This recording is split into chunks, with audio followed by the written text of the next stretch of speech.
A good Sunday morning to you all. Welcome to the county seat. I'm Terry Wood in today for Chad Booth.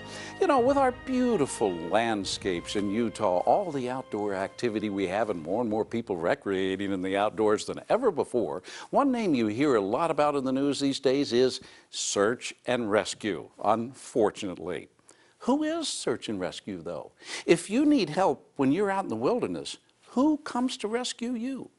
Well, we're going to find out today. That's our topic. We'll meet some of these searchers and some of these rescuers.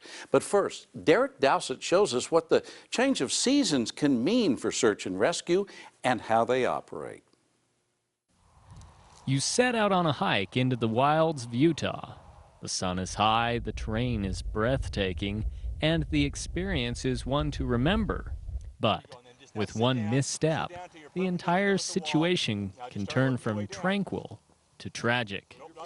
Some people just end up in a situation and they get hurt, and there really wasn't anything different that they could have done. Lower away. Search and rescue is an important adjunct to the sheriff's office. But what it is, it's volunteers. It's your neighbors. It's your friends. It's the people that you go to church with or meet in the store. We're just regular people trying our best to do a job that sometimes is pretty hard. It comes in the middle of the night. It comes usually when it's raining or snowing. It's a big sacrifice. We spend a lot of time away from our families. When the pager goes off and it's in the middle of a birthday party, a lot of times we go. And we're grateful for supportive spouses and children that understand that that's the kind of thing that we're involved in. But it is a big time commitment, but like I say, there's a huge reward when we're able to help other people and get out and do the things that we love to do.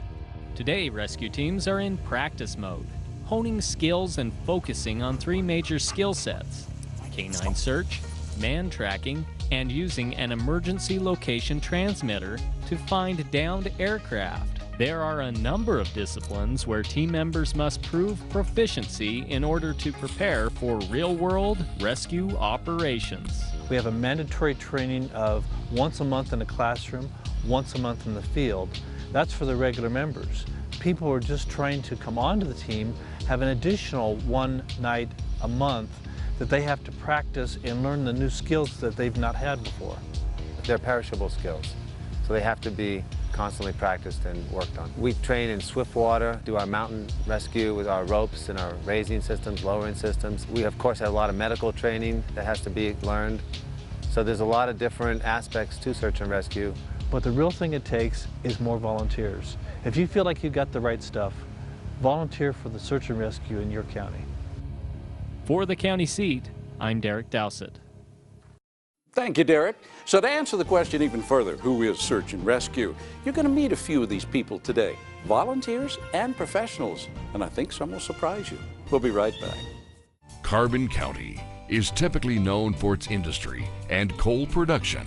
But did you know Utah's Castle Country has something for everyone? The motocross track has been acclaimed as the most popular in Utah with a variety of technical and natural terrain, and it even includes a pee-wee track. Visit castlecountry.com for more information. The best part about raising children here in Vernal and the Uinta Basin is just the smaller community that makes you feel like when you go somewhere you know everybody. So we packed up our 3 kids and here we came to Uinta County, and what a great place it was. What a great move. Great schools, great outdoor activities, just a really great place to raise your family. My father, he was an engineer for Chevron, retired 39 some odd years. And Jeff, my husband, it's the same way. He's always worked in the oil and gas, always had a job here. And with that industry, when it does good, the whole valley thrives.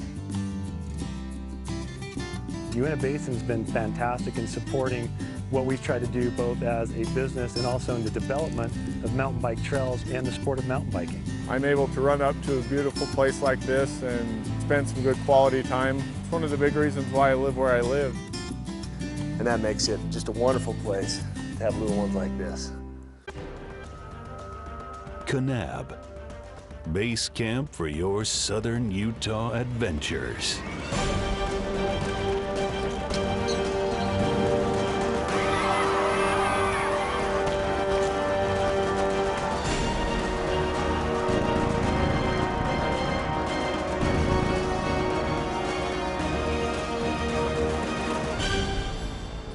belong in Kanab.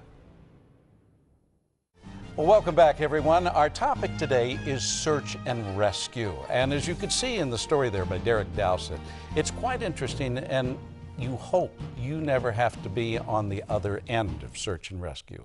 Let me introduce our guest here today. First, Lieutenant Tom Hodgson. He is the Emergency Services Director, is that correct? That's with correct. Utah County. Yes. Getting these titles right, you're basically in charge of search and rescue. Yes. And right next to me here is Sheriff Jim Tracy, who you supervise all the law enforcement activities in Utah County, as well as search and rescue. And as we saw there in the story, search and rescue teams are made up of volunteers and professionals, trained professionals such as yourself. How does this work out when you have volunteers working with law enforcement personnel like this? Well, in Utah County, it works real well. We have a small dedicated staff that's paid that is in the Emergency Services Division. But then the augmentation comes from our numerous volunteers. We couldn't afford to pay for, in tax dollars, what we receive for virtually free from these dedicated volunteers. And it takes a lot of time, both in times in training, both in funding that they provide for themselves. They self-impose these different standards upon themselves to become professional, and it works real well. And it's something that I don't think most taxpayers understand what a bargain they're getting and what they're getting for free. Tom, what's the advice you have for people to go outdoors? First of all, let someone know where you're going and what time you intend to be back. It's critically important in search and rescue world, because oftentimes people won't let someone know where they're at, and we don't know where to start searching when they're overdue. The other thing is become familiar with the area that you're searching, or pardon me, the area that you're going to.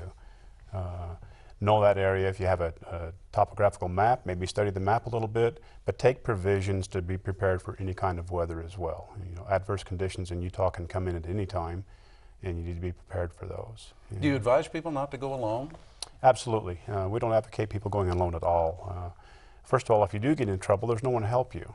Mm-hmm. And so it's just not a good situation to be up there all by yourself, maybe be sick or injured, maybe take a fall, and not have the ability to help yourself to get out. And that doesn't help our position at all when we come to look for you as well. You know, with the advent of cell phones these days, do you find more people calling for help when perhaps maybe they didn't need it? We do, but we encourage those calls, actually, Terry, because we'd rather get the call beforehand and go help someone before the situation gets magnified and exponentially worse. We don't want someone to be lost on a mountain, roaming around, looking for a way out, when we're a phone call away and we're happy to assist. And I guess some people would feel guilty about using that cell phone and calling your guys out. Absolutely. But you'd rather have them call right away. That's important for people to know. The cost, too, is a factor for these, send out these rescue teams. And as I understand it, some counties in Utah, Grand County, I believe, is actually charging when they have to go out and rescue someone. Are you doing this in Utah County, Sheriff? We're not, Terry, but it's a political and a financial situation that you need to review. Financially, we're not in a situation where it is such a strap on our finances that we need that charge to go forward. But secondly, we don't also want to dissuade people to call because they think they might get charged a fee and therefore not call, and then we wouldn't be able to go up in a timely manner. Possibly they would delay help or medical assistance that might further complicate the situation. Mm-hmm. And do you find that your busiest time is the summer or the winter? I mean, my guess would be summer, but I know you have a lot of people going up to the mountains in the wintertime backcountry skiing. Wintertime is typically a slow time for us. Our busiest months are June, July, and August. We see a large influx of our calls during those 3 months. This past year, for example, we had about 60 calls in 60 days during one stretch of the summer. So our team was out virtually every day. 60 calls in 60 days. So basically one a day. Some of those days we had 4 calls in one day, but the average was 1 call in every day. So is this rough on the volunteers? Because, you know, they probably have other jobs and other things they've got to be doing, but to be called out every single day. Yeah, it is, and that was something we were worried about, particularly during this stretch of time, that we might get fatigue or burnout, and so it does concern us. when we have that volume of calls. But in a year's time, what do we go out in a year's time roughly? We typically in Utah County go out 125 to 135 times per year. So essentially we're going out once every 3 days on a search and rescue call. You send crews out to Utah Lake too when winds get high and say a boat overturns. Do you send the same crews that climb up to the top of the mountain in the summertime and cross-country skiing to rescue somebody in the wintertime? Same people, yes. All the same? Yes. It's amazing. The training must be intense. Yeah, they really do. They cross-train in almost all the different areas, whether it's high-angle rescue, whether it's water, swift water, desert survival. All those things are necessary based on where we may go. You have to have the general knowledge. They do, and specific certifications. Well, we're going to take a break. We're going to be back in just a moment with a surprise guest, someone you wouldn't expect to be on the search and rescue teams in Utah County. There's no need to travel far to find that perfect family adventure. Welcome to Yuba Reservoir. Boating, fishing, camping, and ATV trails await your next visit. Join us in Juad County. It'll change your family forever. What brings you to St. George? Business meeting. Staying long? Just here for the day. Quick in and out. Hey, I just landed. Can we meet in a half an hour? Not too bad. Why so fast? Stay any longer, we'll run out of things to do. On second thought, buddy, something's come up. I'm gonna need another hour. Can we push the meeting till noon?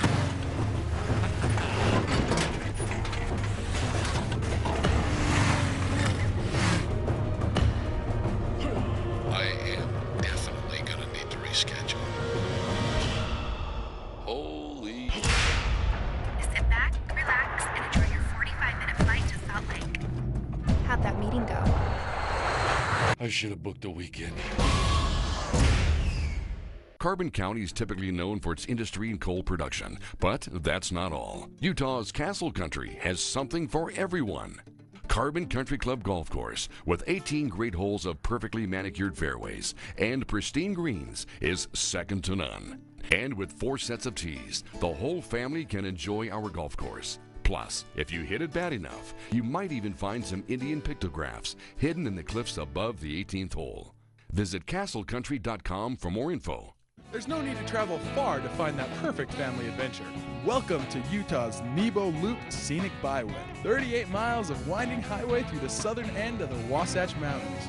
Join us in Juad County. It'll change your family forever. Welcome back, everyone. As we said before we went to break, we have a bit of a surprise guest, one of the volunteers in Utah County Search and Rescue, John Valentine. You may have heard that name before, but that name is usually preceded by the term Senator. Senator John Valentine, you're a volunteer with Utah County Search and Rescue. Yeah, Terry, you know, I started in September of 1980. 1980, I started as a volunteer with the Utah County as a volunteer search and rescue member, and I have enjoyed it ever since. How often do you get called out for? I mean, you've got to spend some time up at the legislature too. You're a busy man. Well, we get called between 90 and 100 times a year in Utah County. Sometimes it's for our own county, sometimes it's for an agency assist. But that's on our average. I usually make about 1/3, maybe 40% of those calls. Is anybody really surprised when they're out in the wilderness and they're not totally unconscious and they see Senator John Valentine showing up to help them out? I tell you, the ones that are most surprised are the media. The media who's just interviewed me on Capitol Hill maybe 2 hours before, and then come out in the middle of the night in the dark, and they're kind of grumpy because they've had to do this late shift, and all of a sudden they show up and here's Senator Valentine now in a search and rescue uniform instead of in a suit. I can imagine. Now, Sheriff Tracy was talking just a moment ago about the importance of the volunteers and how it saves money, and that you train and spend a lot, you train alongside the professionals, and you spend a lot of money on your own equipment too. Yeah, for the most part, we buy our own equipment, we buy our own vehicles, we buy our own gas, buy our own uniforms. Some of the things the county does provide for us are expendables, things like ropes or medical equipment or even the bandages that go onto a patient. Those are provided by the county, but the rest just comes out of the volunteers' pockets. So what is it that motivates volunteers? Oh, you know what, it is nothing like you've ever seen before to hand a child back to a mother who's lost their child, or to take someone who was right on the brink of death and you bring them back and they walk into your squad room a week later. You cannot describe the feeling of what that does. Tom, you have quite a lot of divisions where everybody's trained in, I guess cross-trained would be the proper term. Tell us about these various areas that you can do search and rescue in. As John mentioned earlier, canine is one of the big areas that we utilize quite often. Scuba divers, rock climbers, swiftwater rescue, ice rescue, technical rescue, screevac, avalanche rescue. There's countless disciplines that we use in search and rescue, and all of our people in Utah County are cross-trained across all of those disciplines. So we incorporate all of those in our search and rescue people and give them exposure to all those various levels of training. How many hours of training do the volunteers go through each month? Well, we have actually several different elements that we have to do. One is the technical skills that Lieutenant Hodgson just spoke about. The other one is our medical skills. We encourage our people to be at least the basic level EMT. And many of our people are advanced EMTs. We even have paramedics on our unit. We have nurses on our unit that can provide medical care at the highest possible level in the wilderness setting. And this obviously, as you said earlier, saves the taxpayers a lot of money. What's the ratio of volunteers to professionals on the Utah County search and rescue teams? Well, we only have 3 that are paid, and then all the others, the team is what, about 50 right now? It's 50. So essentially everyone is a volunteer. It is, all but 3. And that extends to other areas too, but particularly in search and rescue, these individuals expend a lot of time personally, a lot of expense personally, and I don't think that the citizens ever really realize what a great thing they have that is in our county. The biggest challenge we have is when we have multiple calls all running at the same time. It's not unusual at all to have 3 or 4 calls operating at the same moment in time on a Saturday afternoon. We have one up north, one down the center part of the county, one out in the lake, one down the south part of the county, all going at the same time. And you're an incident commander, correct? That is correct. Tell us how that works. Well, we have 4 incident commanders that are designated by the Sheriff's Office. And then we go and receive additional training. We go through a FEMA course that allows us to be able to understand more about the overall of how to plan and how to carry out a large rescue. And some of those get pretty hairy. I remember the one, for example, at Nutty Putty Cave. That was a multiple day, multiple agency, and yet we had to have incident commanders that actually integrated in with a unified command with the other agencies. Now, wouldn't you have to rotate teams, say, for instance, in those multiple day rescues like Nutty Putty? Would you have to rotate teams in and out just to keep everybody fresh? Yes. In fact, after the first 12 hours time period, we actually go to a kind of a rotation where somebody's assigned for a 12-hour period. So we keep people going fresh all the time. We send them home, get some rest, take care of your family, take care of your job if you still have one. And so those get to be really a challenge for our volunteers, but we have a lot of employers that really give good support and lots of families and wives that we couldn't do it without them. Do you feel you have all the resources that you need in Utah County for search and rescue?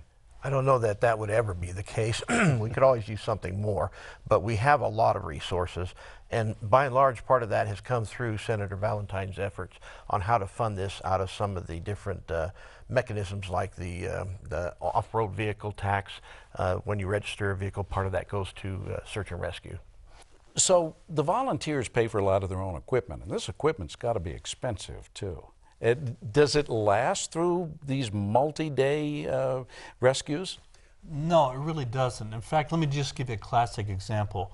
We used 2 300-foot spools of rope to get the hang glider that had fallen into the canyon in Provo Canyon. He was on the side of a cliff, middle of the night. We used 2 of those ropes. Those ropes were 300 feet, and we used them up in that night. That was $600 worth of rope in one rescue. Those are expensive. And everybody has the resources, though, to do it themselves. How long do you think you'll keep doing this? Well, I don't know. You know, people kept saying, you know what, aren't you getting a little old? And I said, okay, let's who gets get to the top of the mountain fastest, or who can get down skiing faster. It's one of those things that you're driven to stay in tune in your own body. You're trying to keep in shape because you really like to do it, and you like the people that you do it with. And I imagine you get that adrenaline going too when you're there. Yeah, you're let's focused. face it, we're adrenaline junkies, but it's the reward you get at the end when you see your victims and their families and what results. I can imagine. We'll be back in just a moment with some final thoughts from our guest on Search and Rescue.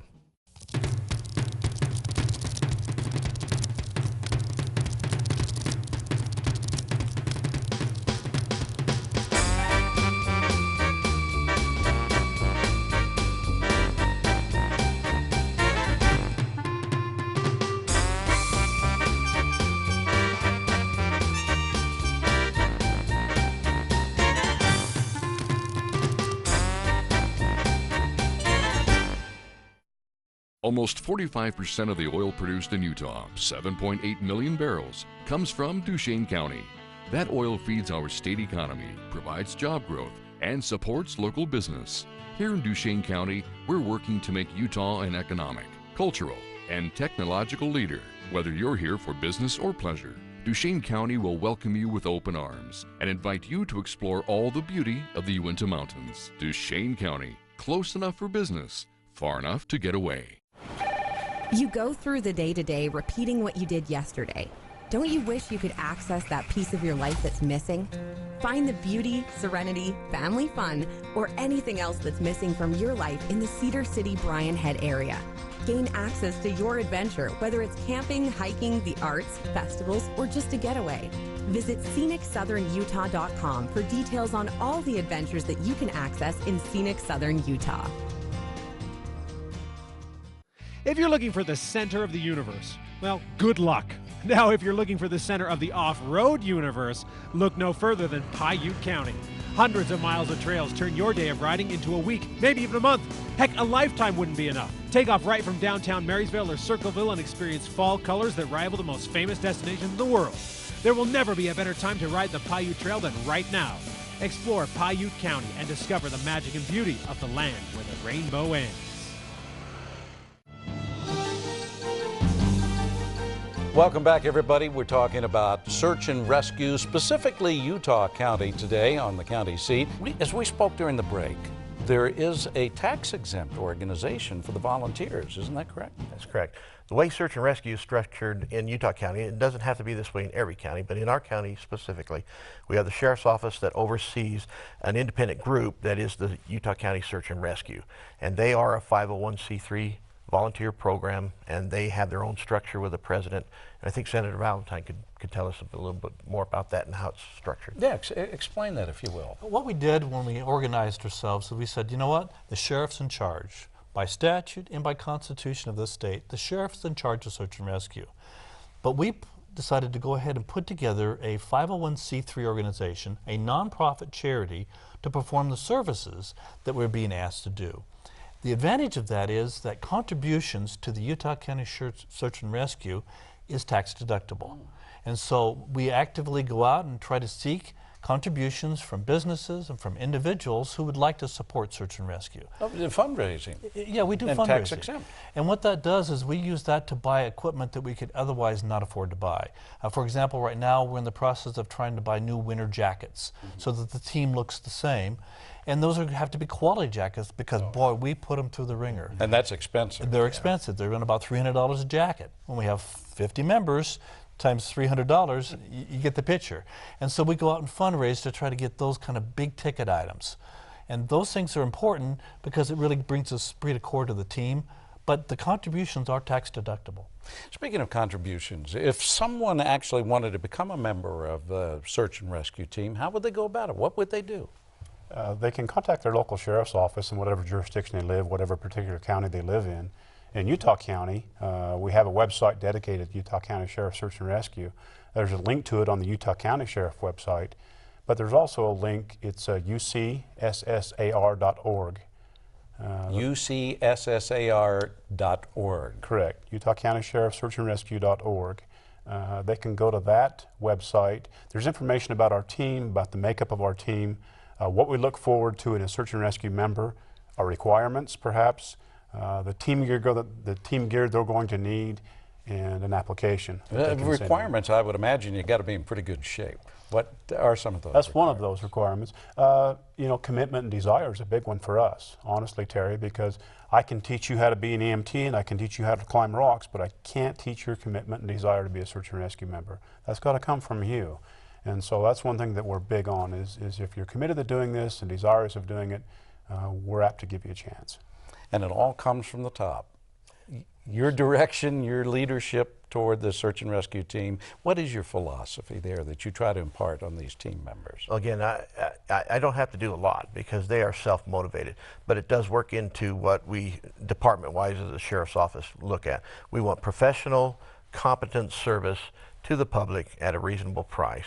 And with their time that they donate, the money that they put into this, it helps us keep those tax dollars down. If you had some advice for anybody watching this program today, whether there's someone who would want to go into the wilderness or the wilds, the mountains, and Utah Lake, what would that advice be?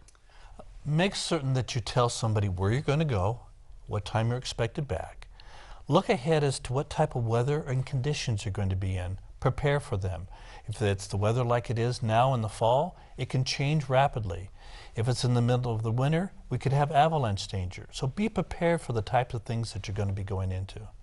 And Tom, I think one of the most important things you said, we'll just reiterate it, don't hesitate to call if you're in trouble. Don't hesitate to call if you're in trouble. I mean, you know yourself and you know the capabilities that you have as a person. If you're exceeding those capabilities, it's time to pick up the phone and call Search and Rescue to come and assist you. And as I said earlier, we'd much rather come earlier at the onset of your distress than wait until it becomes dark, cold. And it's cold. much more difficult to rescue someone. Correct. Well, very good advice and interesting stories from all of you today. Thank you very much, and thank you for the excellent work that you do for the people of Utah and those who need your help. Thank you. And that's it for The County Seat. You can find more information on our website, thecountyseat.tv.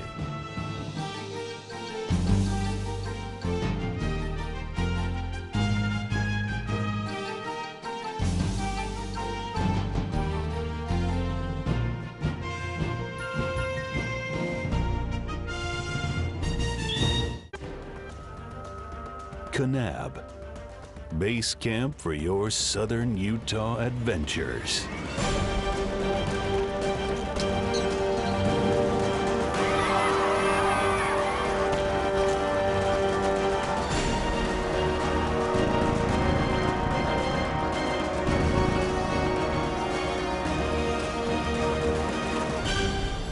You belong in Kanab.